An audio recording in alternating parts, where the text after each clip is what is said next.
कुछ दिनों पहले यहीं संसद के भीतर प्रधानमंत्री जी ने एक टिप्पणी की थी। हम सब गलतफहमी से यह मान गए कि प्रधानमंत्री अपने लिए कह रहे थे। उन्होंने कहा था कि एक आदमी सब पर भारी हो। हमने सोचा वो अपने लिए बात कर रहे हैं, क्योंकि हमेशा प्रधानमंत्री अपने लिए ही ज्यादा बात करते हैं, आई मी माई सेल्फ प्राइम मिनिस्टर। लेकिन अब समझ में आ रहा है कि वो टिप्पणी उन्होंने अपने लिए नहीं की थी, रिंग मास्टर गोगो के लिए की थी। कौन है ये ring master Gogo? Ring master Gogo उनके दोस्त हैं गौतम अडानी। ये टिप्पणी गौतम अडानी के लिए की थी। वो एक आदमी, वो एक दोस्त पूरे हिंदुस्तान पर भारी हो गया, हिंदुस्तान की कैबिनेट पर भारी हो गया, हिंदुस्तान की संसद पर भारी हो गया। और वैसे हम उनको धन्यवाद भी देना चाहते हैं गौतम अडानी जी को। गौतम अडानी जी की वजह से देश के नौजवानों को रोजगार मिला या नहीं मिला वो तो आप जानते हो। इस देश के कैबिनेट को जरूर रोजगार मिल गया, हर मंत्री को बोलने का मौका मिल गया। नहीं तो फीते भी प्रधानमंत्री काटते थे, श्रेय भी हर चीज का प्रधानमंत्री लेते थे। अब धन्यवाद हो गौतम अडानी जी का कि मंत्रियों को बोलने का मौका मिल रहा है। एक मंत्री थी, है अभी भी, जब वो गैस सिलेंडर पर बैठती थी यहां सड़कों पर, तब वो मंत्री नहीं थी। अब गैस सिलेंडर का दाम बढ़ जाता है तब नहीं बोलती, तब वो सिली सिली बातें करती रहती।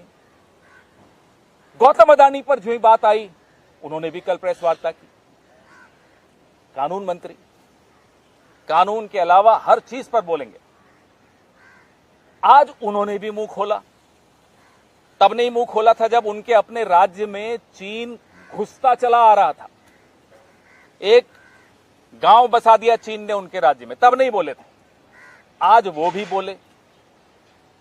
जेपीसी की मांग गौतम अडानी पर, हिंडनबर्ग रिपोर्ट पर कांग्रेस जब भी करती है, ये ध्यान बटाने के लिए संसद भी नहीं चलने देते। ये इतिहास में पहली बार हो रहा है कि रूलिंग पार्टी संसद नहीं चलने दे रही। क्यों नहीं चलने दे रही? क्योंकि डर है कि संसद के भीतर रिंग मास्टर गोगो का कोई नाम नहीं ले ले। घबराहट इसी बात की है कि कहीं जेपीसी की मांग नहीं कर दे राहुल गांधी। कहते हैं देश का अपमान कर दिया।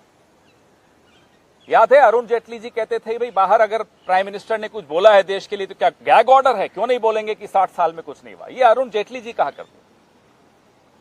लेकिन जिनके दोस्त इतने मजबूत हों उनको सब माफ। विदेश में कैम्ब्रिज यूनिवर्सिटी में भारत के छात्र पॉलिटिकल रिसर्च करते हैं, हर तरह की चर्चा करते हैं, गूढ़ चर्चा करते हैं। जो हमारी ये एक हफ्ते में जो डिग्री ले आती है ना मंत्री, इन लोगों को नहीं समझ में आएगा। वहां अगर लोकतंत्र के सामने जो चुनौतियां आई हैं उस पर कोई चर्चा हो रही है तो लोकतंत्र को मजबूत करने की कवायद है। देश का अपमान तो तब होता है जब आप चीन को क्लीन चिट दे देते हैं। देश का अपमान तब होता है जब देश के विदेश मंत्री कहते हैं कि चीन तो हमसे बड़ा है, वो तो बड़ी इकोनॉमी है, बड़ी अर्थव्यवस्था है, हम उनसे कैसे लड़ सकते हैं। तब होता है देश का अपमान। देश का अपमान तब होता है जब देश की जुडिशरी को आप मजबूर करते हैं कि वो प्रेस के सामने आकर अपना रोना रोए। देश का अपमान तब होता है जब सुप्रीम कोर्ट इलेक्शन कमीशन कैसे बनाया आपने उस पर इतनी गहरी, इतनी कड़वी टिप्पणी करती है।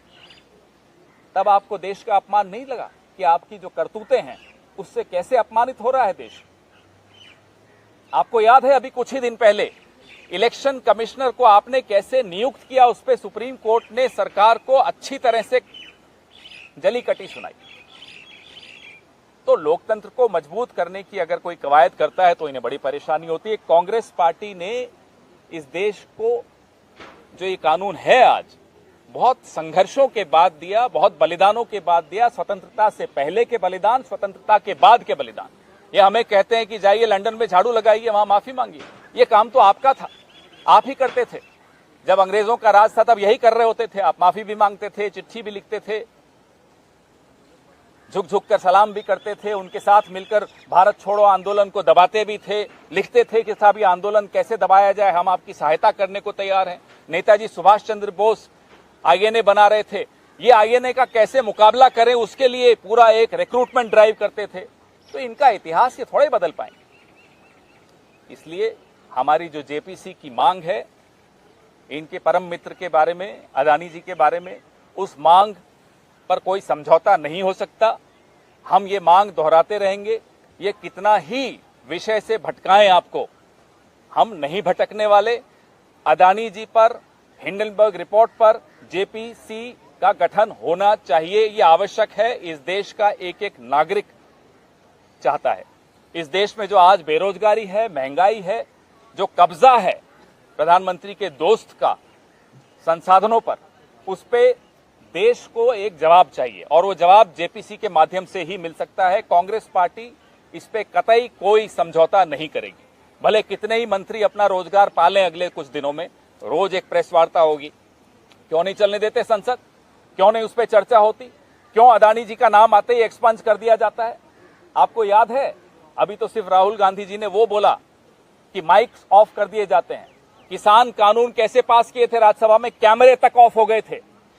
फिर कहते हैं लोकतंत्र कोई खतरा नहीं है। लोकतंत्र को सबसे बड़ा खतरा आपसे है प्रधानमंत्री जी और आपके दोस्तों से है। धन्यवाद।